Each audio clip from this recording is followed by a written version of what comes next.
Okay, so what were we gonna talk about actually? So we're the ScatterBrotherS, and we were gonna talk about well, the Ghostbusters Frozen Empire, and what was the one we saw last that was like we were like the devil. we don't have time. Late Night with the Devil. Yeah. Yeah. What do you want to talk about first? Well, I guess Ghostbusters is kind of fresh in our mind. Yeah. Did you want to go first, or how did you? Well, yeah. I was kind of a little disappointed in this one, actually. Yeah. Well, story-wise, I think, thought it was right? kind of weak. Well, yeah. I mean, the monster was kind of really scary, I think, but yeah. I don't know. I was like, but somehow less scary than I thought it was going to be, according to the preview. Yeah. And the preview actually ruined another scene too. Actually, I noticed. So if you haven't seen the preview, but you like Ghostbusters, you should just go see it without watching the preview. Yeah. Anyway, but it just seemed like this one was trolls. really trying hard in every aspect. Like, really trying hard to just in every way possible. Like even the whole reunions thing, you know. Yeah. Although they did kind of do that in the last one, but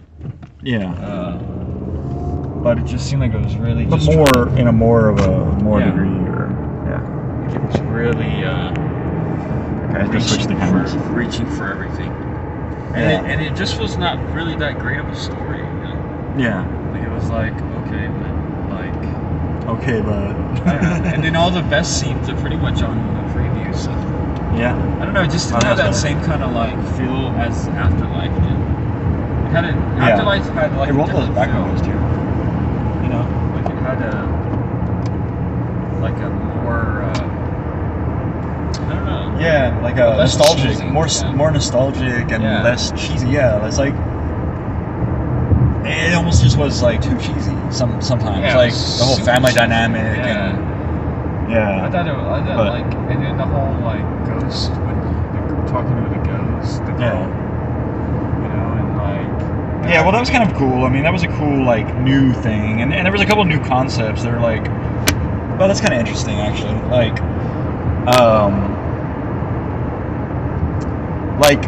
This is a way to put it where nobody will get it except for anybody who's read Adventures, I think. Yeah. No, actually, you know what? No, the title would be. I don't know. I felt like everything was forced in this one. You know, it seemed very forced. Everything was kind of like, oh, we gotta do this because this is Ghostbusters. You know, it just seemed all forced. Yeah, kind of. Generic in a way. Yeah. So I was kind of disappointed in this one. Yeah. Like it's not one that I would want to see again. Oh, really? I mean, you're saying you gotta take your family to it, but to me it's not interesting enough. Like I wouldn't want to bring my kids to it. First of all, it's probably too scary, but maybe at their age, maybe. Well, they've seen a lot less than Olive's probably seen a lot more. Yeah, I think so. And I mean, there's no way that I couldn't, one thing, I couldn't not make my family go see this. Yeah. I couldn't not make my family go to see this if I'm telling them I haven't gone to see it yet. You know what I'm saying? Like if I already know something about it. Yeah. So we're gonna go anyway, for sure, because this is a Ghostbusters film, you know. Yeah. But you just have to pretend like you. Yeah. Well, you're gonna have to tell me if the second viewing was But better. I almost feel like I might like it on a second viewing more. I don't know. Well, actually, because everything. No, maybe I'm not gonna even hold judgment on that now. Actually, I don't even know. Just have to know what you see. Yeah. But I don't know. It seemed all very Afterlife was a success, so we got to make a second one. Yeah. It kind of had the same impact as the original Ghostbusters compared to the Ghostbusters 2. You know what I mean? As far as which one's better. Yeah. There's one clear, better one. Yeah. Well, you know what though? I don't think that everyone agrees with that. I think for some reason I think that Angela likes Ghostbusters 2 more. Really? Yeah. That's funny. So it might be a matter of which one you see first. In fact, maybe on that regard, but I don't know. Maybe not. I'm not totally sure about that. I do know she likes Temple of Doom more than Raiders of the Lost Ark. But that's. But I think that's the same case. Aliens and Alien. Yeah. But I think she feels the same way about the original Ghostbusters, though, in that way, in that sequel sort of way. But anyway, yeah. So what are you gonna give it, man? Well, for one thing, I was gonna say it looks like a lot of this stuff was shot for 3D, and it really sucks that it wasn't in 3D. Like, I don't know. Yeah, did it ever come out? Like, I don't know if somewhere else got it in 3D and we didn't because our town's trying to kill 3D. You know, I don't know. Japan or something. But that kind of pissed me off. That's one thing I had to get over, sort of like early on. But then I kept seeing these scenes that were like, oh, that would have been great in 3D. You know? Yeah. Like, if it was in 3D, I think I would have a completely different picture of how I viewed this movie. You know what I'm saying? Yeah. Because if the 3D was like awesome, like as in Kong x Godzilla, Godzilla x Kong, or whatever, I would have been like, ooh, I really like this movie. You know? I'm sure it would have made it better. Yeah.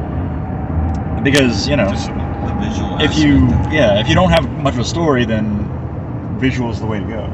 Yeah. But I don't want to say it doesn't have much of a story. I just almost feel like the parts of the story that, you know, they focus too much on the cheesy aspects. Yeah, I think. Like really. And the parts of the story that were kind of interesting in it should have been focused on more, I feel like. And maybe not focused on more, but like given more depth or more substance. You know? Yeah. You know what I'm saying? I think they could have spent more time on that instead of the cheesy stuff. Yeah. Is what I'm saying, basically. So, I don't know, yeah, I'll probably give this one like a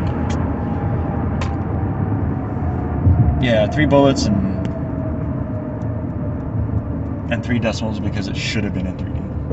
Yeah. Well, I'll give it 3 bullets just because it's Ghostbusters and it's got all the aspects that they forced on us. So we're like, well, you know. And it was entertaining, I guess, you know, but it was just not as entertaining as I was hoping it would be. Yeah. So you're doing it 3 just bullets out of 6? Like, so I'm just saying 3. All right. Just very much in the middle. Oh yeah. So, but people who like Ghostbusters will go see it just because it's Ghostbusters. Yeah, I mean, and it's not. I mean, the only way maybe to see this one is on the big screen. In fact. Yeah. Because it's like there's these, you know, the big kind of dragon ghost thing and but the trash dragon. I would say that I think I like the one with and the big Jenny guy, McCarthy, like the tall, not Jenny McCarthy, Melissa McCarthy and. I was kind of disappointed in part of that. The ladies in that one. I think I like that one better. You know what? You know what would have actually been kind of cool in this one? What? And this is not a spoiler because it's just a spoiler of what didn't happen. Is when he said about who are his technicians or whatever, you know? Mm-hmm. Like, I was totally thinking it would have been awesome if those 4 girls were his technicians. Right? Like, that would have been amazing, actually. Yeah. And also... It was a different... They went different. Yeah. But it's almost like... I mean, but the Ghostbusters were in that, too, as different people. Yeah. So it's like, you know, just like a trade-off or whatever. But, yeah. That's true. And it could have almost even been like they were... I don't know. No, never mind. I'm not even going to get into that. That would have been a good idea. They should have... And I felt like it was almost like that was a setup because... He said, "Who are these technicians?" As if it was a big mystery, you know. I know. And then, just a British what was it? Just a guy that kind of seemed more like the Egon from the cartoon, or what? Right. And that's the only like special thing about his technicians, and there's only like one. Yeah. No. I guess that other girl counted as well, or something. I don't know. Anyway. All right. Let's talk about Late Night with the Devil.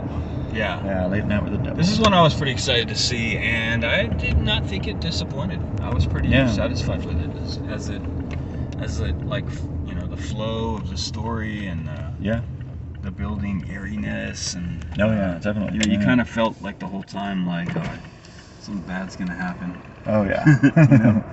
Yeah. And then when it started to kind of unravel, it was pretty entertaining. Yeah, definitely. Yeah. It was like horror very, very gripping. I feel like that whole movie. Yeah. And also, like, I thought it was pretty well acted. You know, it's like, even though it was at points supposed to be cheesy, and then there was like a lot of funny stuff in it too. Yeah. I thought the cheesiness here actually makes sense because usually that was the part in the show itself. Like, it was a 70s show, right? Yeah. Like a 60s, 70s, right? 70s show. Right? Like the funny parts were parts where he was trying to be funny for the audience, you know. Yeah. And also like the audience member. Yeah, that was crazy. No, it's not that. It has been for 44 years. That's hilarious. And that part was funny with the psychic. He's Oh, like, yeah. he's like searching for anybody. Yeah. So, I mean, it had some good scenes, you know. Like, and I thought the main actor, it's funny how he's like kind of Polka Dot Man. Yeah, he's kind of that like in a lot of stuff. Very minimal character in Ant-Man. Yeah, right? Like, but he's a pretty good actor. I think Yeah. he feels pretty natural when he's acting. So yeah, I mean, especially in this one, I thought, you know. Yeah, he fit the role, I think. And it had the right kind of cheesiness to it, you know. Yeah. Like with a documentary style, and they're like talking about his love life and like, you know. Yeah. It had those kind of cheesy, but it fit somehow. Yeah. It almost fit that 70s like. Oh yeah. Yeah, definitely. And also just showbiz. It's like this is showbiz, so. And showbiz. These are people in showbiz, so. Yeah. Like it made sense. It totally made sense. Yeah. But it had some good gore and good. So it kind of twists and shocks. Kind of checked all the boxes for a horror. So yeah, definitely. So what do you think? What are you gonna give it? Yeah, I think to me it's a 4. Up there. Yeah. I think it's a 4. 4 bullet. You know, it's always hard because you want to like, what did I compare it to? Yeah, I was having some weird ideas during that one actually. Yeah, like about it was kind of haunting. Like it kind of stayed with me. Well, I mean, So not like violent ideas or like. Yeah, but I mean, no, just the story about the filmmaking itself. Yeah. But yeah, I would say like 4, and I'll just throw a couple decimals out just so people know I like it more than a 4 bullets. Oh yeah. So 4 and 3. Yeah, what were the decimals on this one? That little like hypnotizing 4.5. Yeah. The hypnotist watch. Maybe 4.5. Yeah. I'll just go 4.5 on this one. Yeah. Because I think people should go see it if they're horror fans. Yeah. You should go see it. And you know what? I'm gonna go with 4 bullets, and not to go above you because I was actually gonna try to go below you because of the last time I went above you by 1 every time. Yeah. But in this case, I am gonna go 4 and 6 bullet. I mean, and 6 decimals out of 10. 4 bullets out of 6 and 6 decimals out of 10. Yeah. 6 watches or hypnotist watch or whatever. Because 6 is the number of the devil. Yeah, that's true. Yeah. So that's why. It was Late Night with the Devil. But anyway, so I would say if you get a chance to see that one first. Oh, yeah. If you haven't especially because it's probably going to go off I mean, before Ghostbusters. It's probably doing pretty well, Ghostbusters, right? Yeah, I think so. Yeah. So they don't need our approval anyway. No. And it's been out for like 4 weeks. Or 5 yeah. weeks, so we're just late to the game. Yeah. Anyway. Yep. All right. So I guess we'll call it a wrap then. Ooh, let's. Ooh, there you go. Nice. Hey, that's a good way to end it. Let's call it a wrap. Or I don't know. Is that what they say? I don't know. That might not be it, right? That might not even be the right way to say that. Okay. Later. You could say, and that's a wrap. Oh, that's a wrap. Okay. Oh, you know what? I didn't even say. Go on Scatterbreaker the Man from 1976 on YouTube for combo videos once that I've ever started making those. But also just these other reviews and other movies and whatever. And I might try to do it on the road show. I'll do it as a separate video. So tune back in, I guess. All right. Later. Oh yeah. Hey, that was another pop.